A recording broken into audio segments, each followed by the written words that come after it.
Hello friend, नमस्कार। आज हम एसएससी एमटीएस के मैथ को लेकर के आए हैं, जो काफ़ी रोचक है और काफ़ी एग्जाम में भी वो पूछा जा चुका है। तो आइए हम इसके बताते हैं, लेकिन इसके बढ़ने से पहले मैं चाहूँगा कि आप लोग जो है इसको लाइक और सब्सक्राइब जरूर करें। तो आइए हम देखते हैं। पहला ही है, एक व्यापारी अंकित मूल्य पर 12% का छूट देता है। अंकित मूल्य का मतलब होता है जो वस्तु होती है, वस्तु के ऊपर जो है आरएस करके जो है प्राइस लिखा जाता है, उसको कहा जाता है अंकित मूल्य। अंकित मूल्य पर 12% का छूट देता है। 32% का लाभ प्राप्त करने के लिए उसे अपनी वस्तुओं का मूल्य क्रय मूल्य से कितना प्रतिशत अधिक अंकित करना पड़ेगा। तो पहले हम मान लेंगे, माना वस्तु का सीपी x रुपया है, ठीक। तो अंकित मूल्य, अंकित मूल्य के ऊपर देखिए 12% का छूट देता है, तो 100 में से 12 घटाएंगे तो हो जाएगा 88/100। यह जैसे ही अंकित मूल्य को छूट हटा देंगे तो आपका क्रय मूल्य प्राप्त हो जाता है। तो आ गया मेरा क्रय मूल्य। अब क्रय मूल्य पर कह रहा है 132% का लाभ प्राप्त होता है। जब लाभ की बात करता है तो 100 में उतना जोड़ देते हैं, तो 100 प्लस 32 होगा तो हो जाएगा 132/100, ठीक। अब यहाँ से देखिए 100 से 100 खत्म, 4 से 4 दूनी 8, 4 दूनी 8, 4 तेया 12, 4 तेया 12। यह हो जाएगा अंकित मूल्य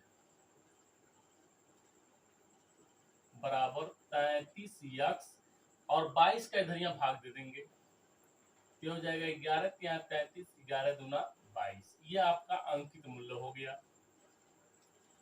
कह रहा है 32% का लाभ प्राप्त करने के लिए उसे अपने वस्तुओं का मूल्य क्रय मूल्य से कितना प्रतिशत अधिक अंकित करना पड़ेगा। तो अधिक, अब देखिए ये इसका जो है अंकित मूल्य है, यह यक्स जो है इसका सीपी है यानी क्रय मूल्य है, इसका भी बटे 1 कर देंगे, हर सामान्य तिरक गुणा, यानी यह हो जाएगा 3x माइनस 2x/2, यानी यह हो जाएगा x/2।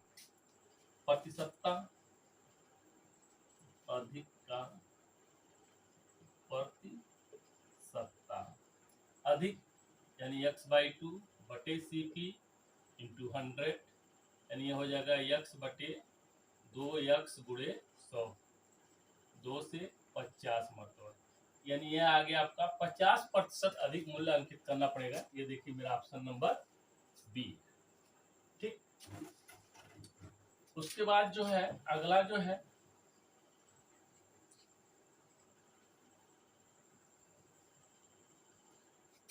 कह रहा है एक व्यक्ति बिंदु ए से बी तक जाता है, यानी एक बिंदु है, जैसे मान लीजिए यह हो गई दूरी, यह ए है, यह आपका बी है। एक व्यक्ति बिंदु ए से बी तक जाता है, पूरी यात्रा की औसत गति आपको दे दिया है, यह बराबर 30 किलोमीटर पर घंटा, ठीक। यदि ए से बी जाने में उसकी गति, यानी यहाँ से जब इधर की तरफ चल रहा है तो 24 किलोमीटर पर घंटा के वेग से गया जाता है, तो बी से ए तक यानी इधर से जब इधर आएगा तो कह रहा है आने वापस आने में उसकी गति क्या होगी। हम मान लीजिए उसका किलोमीटर पर घंटा होगा, हमको क्या पता कि कितना किलोमीटर पर घंटा जा रहा है, तो हमको मानना पड़ेगा 1 किलोमीटर। तो औसत गति बराबर होता है, औसत गति यह बराबर होता है 2 गुणे एक्स वाई अपान, इसको हम y मान ले रहे हैं, ठीक, अपान x प्लस वाई, ठीक। यह x है, यह y है, यह आपका x है।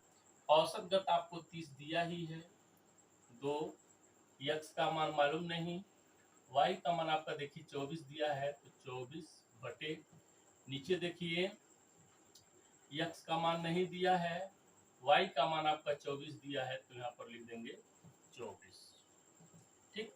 जो काटना है 23 काट लीजिए, देखिए 6 चौको 24, 6 पचे 30, इधर गुणा कर लीजिए, ये हो जाएगा 5x, 5 का इसमें गुणा करेंगे हो जाएगा 120 और यह हो जाएगा 4 दूनी 8x। अब इसको इधर ले जाएंगे, ये हो जाएगा 120 बराबर 8x माइनस 5x, यानी 3x इक्वल टू 120 के, यानी x बराबर 120 बटे 3, 3 चौक को 12, यानी 40 किलोमीटर पर घंटा के वेग से जो है बी से ए तक आएगा। ये देखिए मेरा ऑप्शन नंबर बी हो गया। उसी तरह से अगला सवाल है,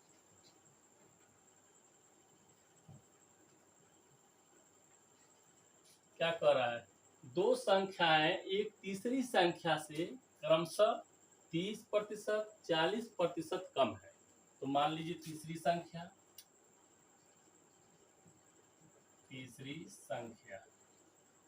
x है, दो संख्याएं एक तीसरी संख्या से क्रमशः 30% एवं 40% कम है।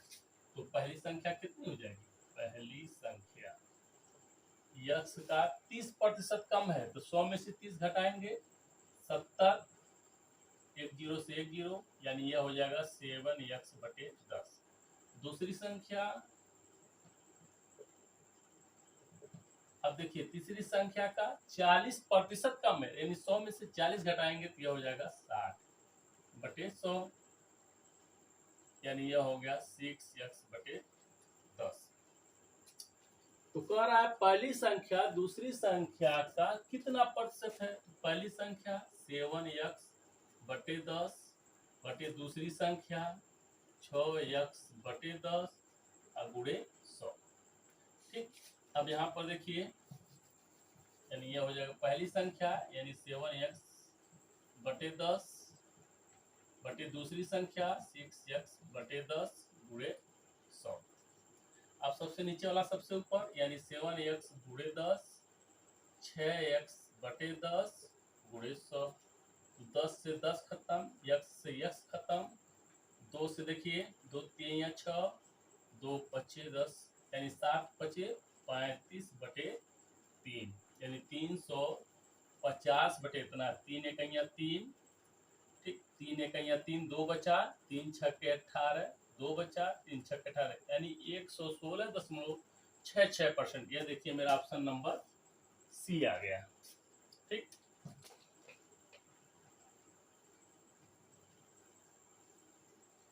उसी तरह से अगला है, देखिए कह रहा है 2.7 प्लस 2.5 का होल वर्ग माइनस 2.7 माइनस 2.5 का होल वर्ग का मान क्या होगा। एक फार्मूला का होता है a प्लस बी का होल वर्ग माइनस a माइनस बी का होल वर्ग, यह इक्वल टू होता है 4ab के। अब देखिए इसको हम a मान लें और इसको हम b मान लें तो हो गया a प्लस बी का होल वर्ग। ये देखिए a माने हैं तो हो जाएगा a माइनस बी का होल वर्ग। तो सीधे सीधे अगर रखेंगे तो देखिए 4, a का मान 2.7, b का मान 2.5। अब 2.5 का में 4 का मल्टीप्लाई करेंगे तो हो जाएगा 10, गुणा करेंगे तो हो जाएगा 27। ये देखिए मेरा ऑप्शन नंबर ए। इस तरह से भी लग जाएगा या इसको इस तरह से भी लगाएं तो लग जाएगा, जैसे 2.7 प्लस 2.5 का होल वर्ग माइनस 2.7 माइनस 2.5 का होल वर्ग। अब देखिए इसको ही जोड़ लीजिए तो 7 5 12 के 2 ले 4 1 5, इसमें से देखिए माइनस कर रहा है तो इसमें से माइनस कर लीजिए और इसको ए स्क्वायर माइनस बी स्क्वायर के फार्मूले से तोड़ लीजिए। तो जैसे तोड़ेंगे एक में प्लस हो जाएगा और एक में माइनस हो जाएगा। अब ये हो जाएगा 5.4 इंटू, इसमें से इसको घटाएंगे तो ये हो जाएगा 5, गुणा कर लेंगे 5 चौक को 20, हासिल 2, 5 5 25, 2 27, एक अंक के बाद दशमलव, एक अंक के बाद दशमलव। तो आपकी इच्छा जैसे लगाएं। अगला है, एक आयत की लंबाई तथा चौड़ाई का अनुपात 11:3 है। यदि आयत का परिमाप 420 सेमी हो तो आयत की चौड़ाई ज्ञात कीजिए। यहाँ देखिए आयत की लंबाई 11 तथा चौड़ाई 3 मान लिए। ठीक, तो आयत का परिमाप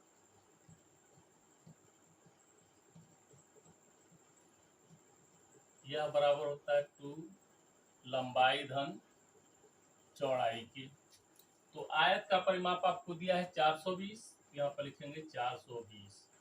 2 लंबाई देखिए कितना है 11 चौड़ाई कितना दिया है 3 ये हो जाएगा 420 11 3 14 14 दूनी 28 यानी x बराबर हो गया 420 बटे 28। 7 छक 42 7 चौक 28 4 से 15 मतलब, यानी x का मान आपका आ गया 15। तो कह रहा है आयत की चौड़ाई ज्ञात की। आयत की चौड़ाई देखिए कितना है 3x है, यानी हो गया 3 × 15 यानी 15 या 45 से। ये देखिए मेरा ऑप्शन नंबर बी हो गया। कह रहा है किसी संख्या का 1/3 यानी ये संख्या x है उसका 1/3 इक्वल टू कह रहा है 35 है।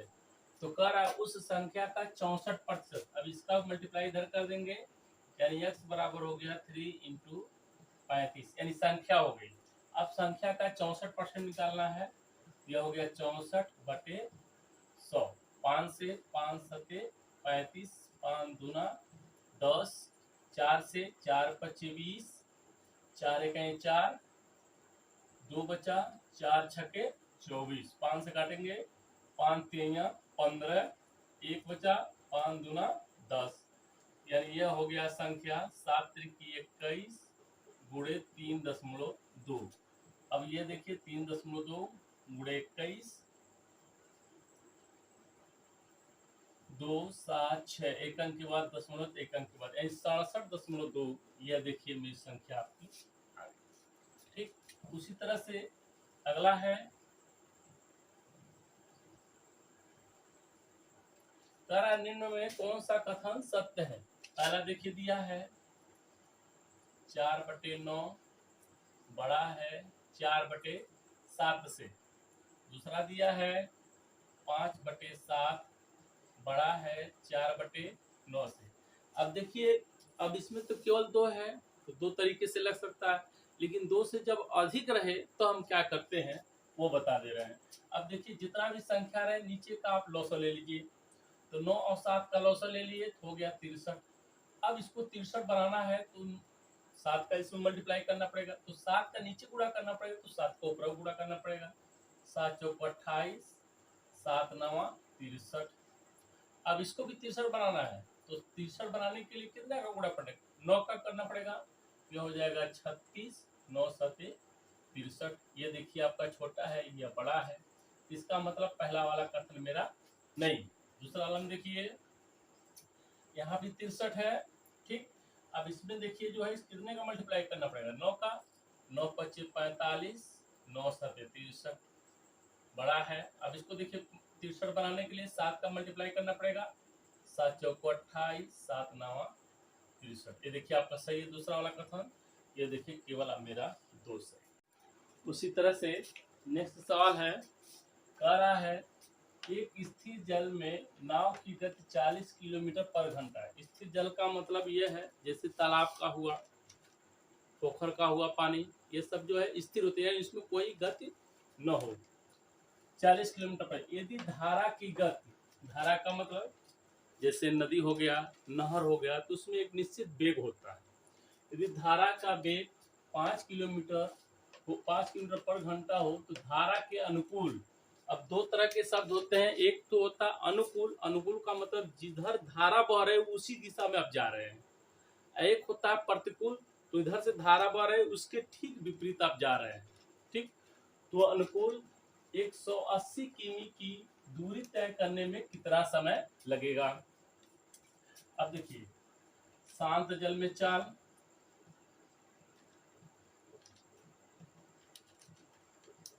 चालीस किलोमीटर पर घंटा है।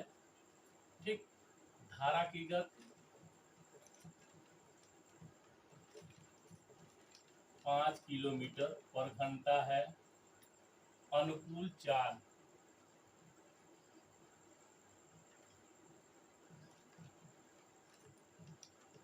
कितना हो जाएगा? 45 किलोमीटर पर घंटा।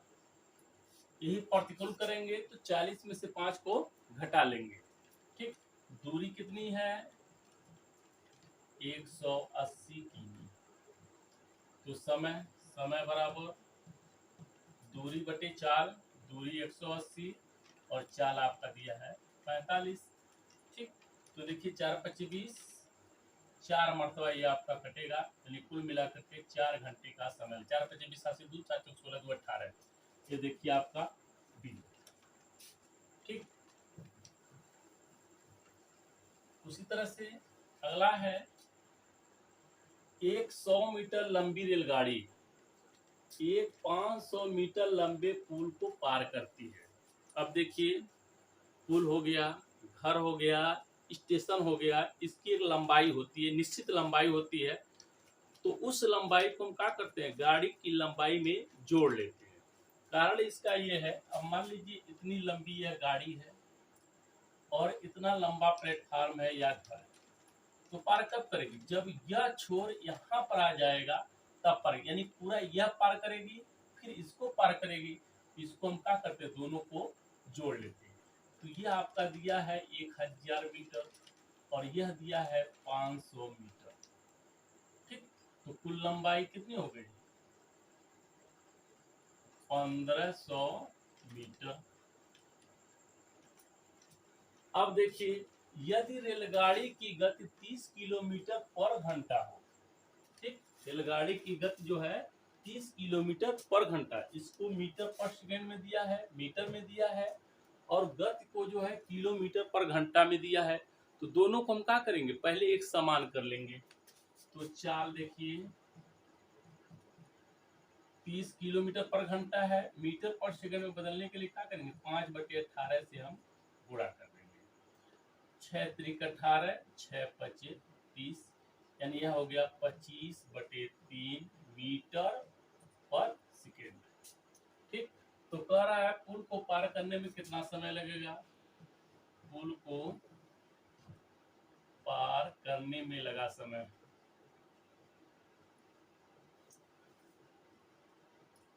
दूरी टोटल 1500, चाल 25/3, यह 3 ऊपर जाएगा, यह हो जाएगा 1500 गुणे 3/25, 5 पचे 25, 5 3 15, 5 से 5 छके 30, 6 त्रिक 18, 180 सेकेंड का समय लगेगा।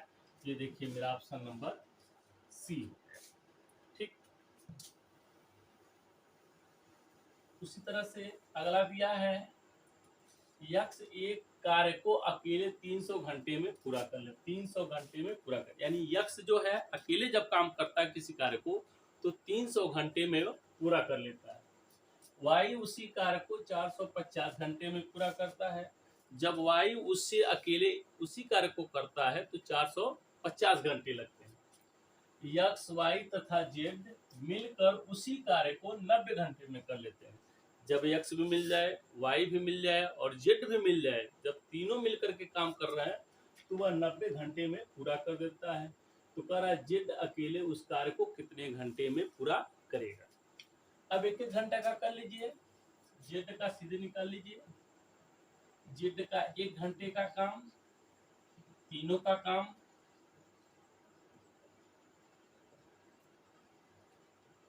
तीनों का 1 घंटे का कार्य,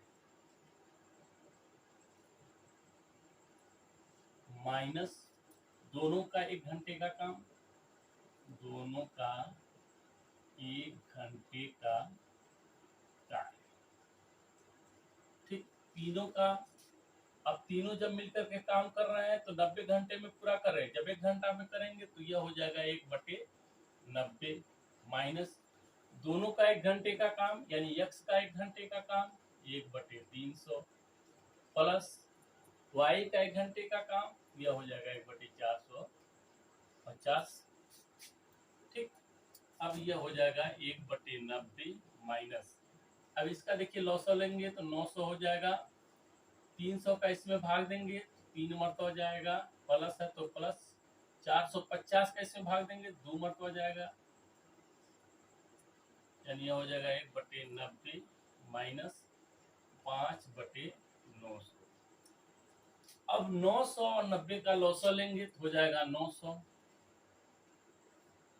90 का इसमें भाग देंगे 10 मरतबा तो ये हो जाएगा 10 माइनस 900 का इसमें भाग देंगे 1 मरतबा, 1 का गुणा 5 में कर लेंगे 5, यानी ये हो जाएगा 5/900।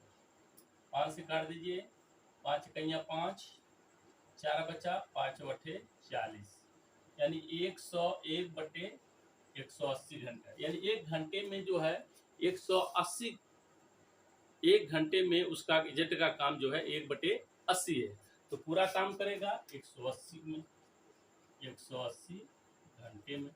ये देखिए मेरा ऑप्शन नंबर बी आ गया।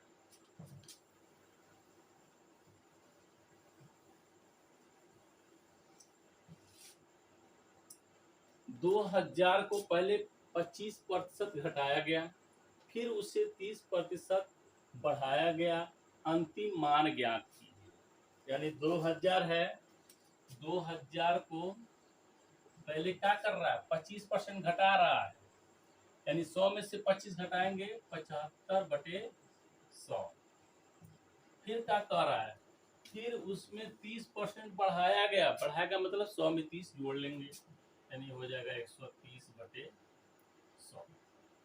एक जीरो से एक जीरो, अब देखिए 2 जीरो 3 जीरो, तीनों जीरो यहाँ पर खत्म कर लीजिए, ये हो जाएगा कितना 25 दूना 150 गुणे 13, तो 15 गुणे 13, 15 क्या 45, 15 क्या 15, 5 9 1, यानी 1950 आपका अंतिम संख्या होगा। ये देखिए मेरा ऑप्शन नंबर ए है।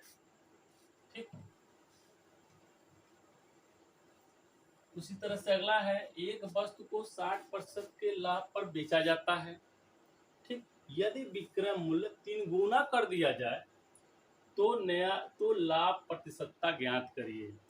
सीपी मान लीजिए कितना है, यक्स है। ठीक, अब कह रहा है एक वस्तु को 60% के लाभ पर, एसपी, एसपी मतलब विक्रय मूल्य 60% के लाभ पर, यानी 100 + 60 कर लेंगे। ये देखिए 0 से 0, 2 28, 2 25, यानी यह हो गया 8x/5। अब कह रहा है यदि विक्रय मूल्य 3 गुना कर दिया जाए, नया विक्रय मूल्य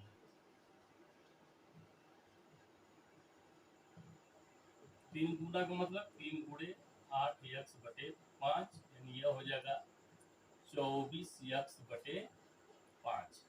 लाभ कितना का हुआ, यानी नया मूल्य 24x/5 बटे पुराना विक्रय मूल्य 8x/5, दोनों का देखिए समान है तो 24 में से 8 गया 16x/5। लाभ प्रतिशतता, लाभ 16x/5 बटे सीपी, यानी 8x/5 इंटू 100। अब देखिए जब यह जो है ऊपर जाएगा तो यह हो जाएगा 16x/5, 8x/5, 5 से 5 खत्म, x से x खत्म, और 8 दूना 16, यानी 200% का उससे जो है लाभ होगा। ये देखिए मेरा ऑप्शन नंबर सी। ठीक, कह रहा है कितने वर्षों में 18,000 रुपए की राशि 5% वार्षिक की दर से साधारण ब्याज पर 22,500 रुपए हो जाएगी। तो देखिए यहाँ पर जो धन दिया गया है ये 22,500, ये आपका मिश्र धन है, और मिश्र धन बराबर क्या होता है, मूलधन और प्लस ब्याज।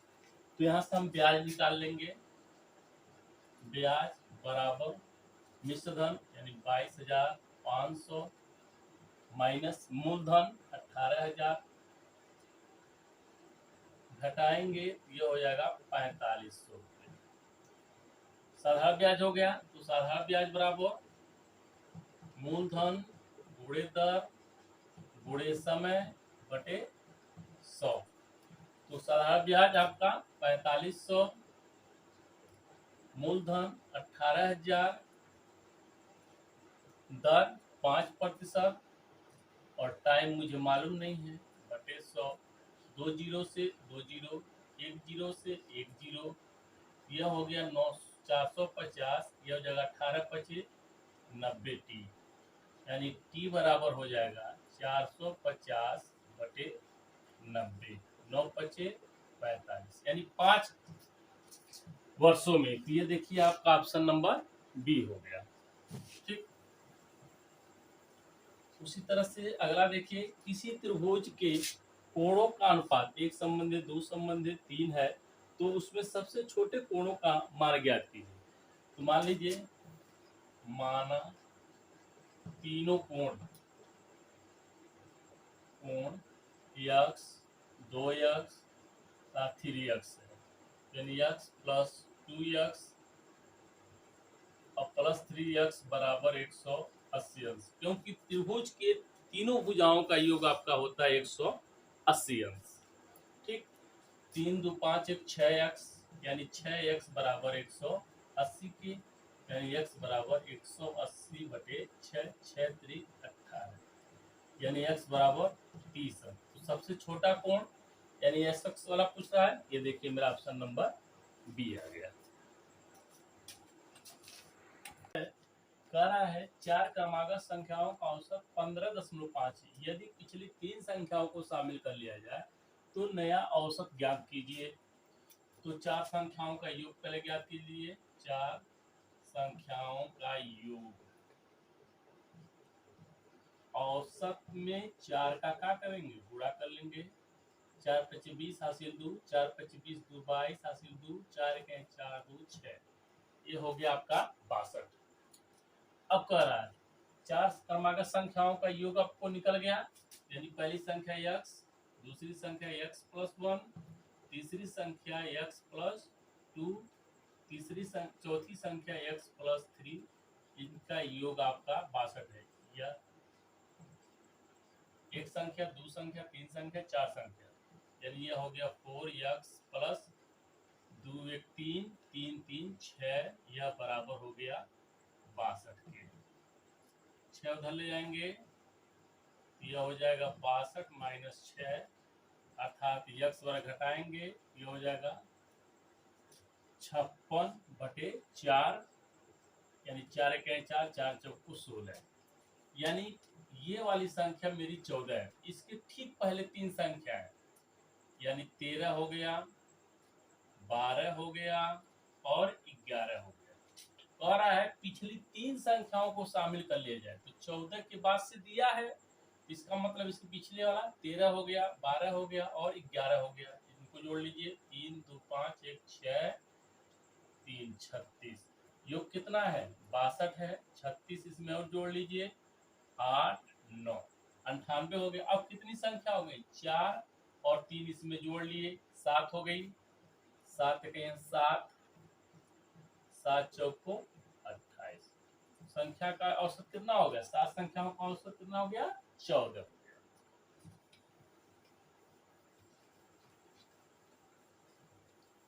अगला देखिए, कह रहा है ए बी तथा सी एक कार्य को 80,000 रुपए में किए। ए तथा बी मिलकर कार्य का 3/4वां हिस्सा पूरा करते हैं, यानी 3/4 भाग जो है ए और बी मिलकर के कर रहे हैं। तो कह रहा है सी का हिस्सा ज्ञात कीजिए। तो सी का हिस्सा, अब देखिए कुल काम है, कुल काम का 3/4 भाग कर लिए। तो यहाँ पर भी एक कर लेंगे, हर सवाल में तिरे गुणा, ये हो जाएगा 4 माइनस इसका गुणा इस पर 3, 4 का इसमें गुणा 4, यानी हो गया 1/4, यानी 1/4 भाग जो है सी करता है और 3/4 भाग ए और बी दोनों मिलकर के करते हैं। ठीक, तो सी को मिलेगा 80,000 रुपए का 1/4 भाग, 4 दूनी 8, यानी 20,000 रुपया जो है सी को मिलेगा। ये देखिए मेरा ऑप्शन नंबर ए। ठीक, उसी तरह से अगला देखिए क्या दिया है, निम्न में से कौन सी संख्या 8 से विभाज्य होगी। 8 से विभाज्य होने के नियम क्या है, अंतिम 3 अंक अगर 8 से कट जाए इसका मतलब वो 8 से कट जाएगा। अब देखिए इसका 654 है, 654 8 से भाग दे दीजिए, 8 अठैया 64, एक नहीं कटेगा, फिर उसके ये दोनों ले लीजिए, 8 अठैया 8 खत्म, 2 भाग नहीं जाएगा, 0 बढ़ा लेंगे, 4 8 त्रिका 24। इसका मतलब यह संख्या जो है 8 से पूर्ण रूप से कट जाएगी। और भी लेकर के देख सकते हैं। अब आगे देखिए क्या दिया है, प्रश्न संख्या 18 से 20 तक नीचे दी गई तालिका में वर्ष 2010 से 2015 तक दो विद्यालयों ए तथा बी में प्रवेश लेने वाले छात्रों की संख्या को दर्शाया गया है। यह वर्ष है, यह विद्यालय है ए और बी। जो प्रवेश ले रहे हैं बच्चे, ए में कितना ले रहे हैं, बी में कितना ले रहे हैं, दर्शाया गया वर्षवार। पहला देखिए क्या दिया है, यदि विद्यालय बी में बी की कुल छात्र अंतःग्रह क्षमता, कुल क्षमता है बी का, बी की कुल क्षमता 500, यानी 500 वो जो है एडमिशन ले सकता है। तो वर्ष 2015 में विद्यालय बी में कितने प्रतिशत सीट खाली रह गया। अब 2015 ये है और बी वाला यह है, 500 क्षमता है और 450 जो सीट जो है भरा गया है, सीट खाली कितना रह गया 50। ठीक, यानी यह 500 सीट टोटल है और 450 का एडमिशन हुआ है, बटे कुल संख्या गुणे 100, ये हो जाएगा 50 बटे 500 गुणे 100, 2 जीरो से 2 जीरो, 5 से 10, यानी 10% सीट जो है आपका खाली रह गया। ये देखिए ऑप्शन नंबर सी हो गया। ठीक, उसी तरह से अगला देख लीजिए, कह रहा है सभी वर्षों में से कितने वर्षों में विद्यालय ए के छात्रों की संख्या विद्यालय बी के छात्रों की औसत संख्या से कम है। अब देखिए, अब कह रहा है कितने वर्षों में विद्यालय बी ए के छात्रों की संख्या विद्यालय बी से कम है। तो देखिए 2010 में यहाँ 308 ऑलरेडी कम है, यह अधिक है, 442 है, यह 410 है। ठीक, 480 है, 423 है, 436 है, 428 है, 465 है, 456 है, 452 है, 450 है। यानी कोई एक ऐसा वर्ष नहीं मिलता है जिसमें जो है ए की संख्या कम हो बी से। ठीक, बल्कि ए में जो है छात्र प्रवेश लेने वाले की संख्या बी से अधिकतम है। तो ये आपका हो जाएगा 0। ठीक, आगे देखिए क्या दिया है, दी गई अवधि में विद्यालय ए तथा विद्यालय बी में छात्रों की संख्या के मध्य औसत ज्ञात कीजिए। औसत बराबर सभी संख्याओं का योग बटे कुल संख्या। अब देखिए ए में कुल कितने छात्र हैं, 8 2 10 6 16 16 5 21 21 और 2 23 हासिल 2 4 2 6 6 और 8 14 14 3 17 17 और 6 23 23 और 5 23 5 28 28 2 30 हासिल 3 1 2 3 4 5 6 6 चौको 24 24 3 27, यानी 2703 ये आपका विद्यालय ए में, यानी 2010 से 2015 में 2703 एडमिशन जो है हुआ। अब विद्यालय बी में देख लीजिए, 2 3 5 8 5 8 13 13 और 6 19 हासिल 1 10 10 2 12 12 और 2 14 14 और 5 19 19 और 5 24 24 से 25 हासिल 2 1 2 3 4 5 4 25 20 20 और 3 23 23 और 2 25, यानी 25 59 जो है विद्यालय बी में प्रवेश लिए और विद्यालय ए में 27 कितना, ए का औसत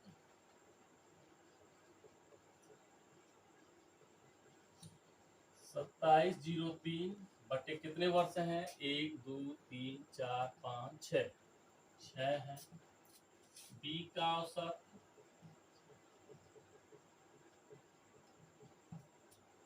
2559 बटे 6। अब देखिए इसमें भाग दे रहा है 2703 भागा 6, 6 चौक को 24, 6 पचे 30, फिर आपका 3 बढ़ाएंगे नहीं भाग जाएगा 0, 10 बढ़ा के 0, 6 पचे 30, यानी यह हो गया 450.5। ठीक। अब उसी तरह से इसको देख लीजिए 2559 है, 6 चौक को 24, 6 दूनी 12, 6 छके 36, 10 बढ़ा के 0, 6 पचे 30, यानी ये आपका आया 426.5। अब कह रहा है इनका अंतर क्या होगा, तो 450.5 426.5 घटा लीजिए 0, 10 में से 6 गया 4, यहाँ पर बचा 4, 4 में से 2 गया 2, यानी 24 का अंतर है। ये देखिए मेरा ऑप्शन नंबर डी। पसंद आया तो एक लाइक जरूर करिए।